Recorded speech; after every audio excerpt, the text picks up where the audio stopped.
Honestly, Lone Echo was an early standout for me, just because it combined a lot of the really polished storytelling and just environments that we expect in VR, but in a new way, like having that zero-G traversal mechanic. Outside, like the lobby of Lone Echo Arena, which is basically because you can like grab onto people and like your momentum follows them essentially. Like you can create these like really large, like almost like, if you ever seen like fire ants in water, like the way they like clump together, and so you just see like a bunch of bodies kind of just like flying through the air.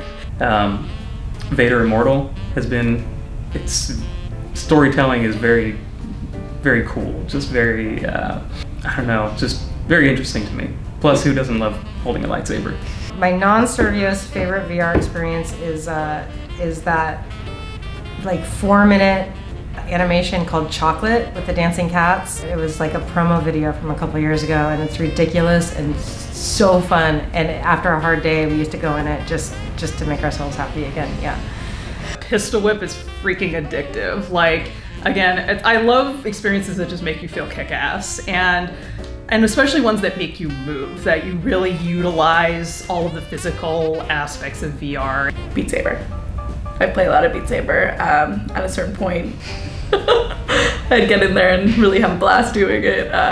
Get really, really into it. Get really, dancey with it. Have a little fun, It's enjoyable. Working on the Bullet Time Apex prototype, and this kind of older gentleman, very quiet, comes in, puts the headset on, and he was super serious, and all of a sudden the first thing he does to me is he looks at me and he goes, yo, yo, yo, and just like seeing his reaction and how much fun he was having was really great. My favorite story would be the night that we launched Creed. We went nuts. We logged in and immediately matched with somebody in PvP. There was 20, 30 of us in the room together just screaming. The user had no idea what was happening, and then 10 minutes later they were on Reddit saying, I just played with the devs.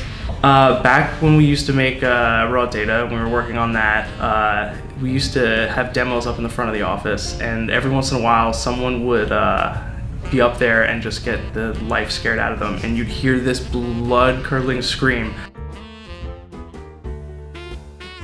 Since I love VR games, easily Sprint Vector is my favorite Survios game that basically smashed its way onto my game library. My favorite Survios game by far is Sprint Vector. The first time I went into Sprint Vector and I started to understand the mechanics when I was able to kind of fling myself through the air, I realized that it felt incredibly familiar. And it took me about a week of playing to figure out what that familiarity was, and I realized that it was every flying dream I'd ever had. Creed Ray is my favorite Survios game. I play it pretty regularly at my house. Creed is always just fun when I need to get the energy out. I need to demo VR to anyone. It's always Creed. I think I'm just gonna go ahead and say Electronauts. I love Electronauts. Like, I'll do that because it's a lot of the music that I actually just listen to, just in life. I'm gonna have to go with Raw Data. My favorite Survios game by far is Raw Data. Raw Data is just so much fun. I like first-person shooter in general, and going into Raw Data, I remember my first experience, which is so cool. I mean, I'm a little biased there, but BattleWake for sure for me. That game was just so much fun to work on. We had an incredible team that was really excited and passionate about what we were doing. We weren't constrained by having an external IP, so we got to be a little crazy and a little funny, and we got to experiment with crazy things.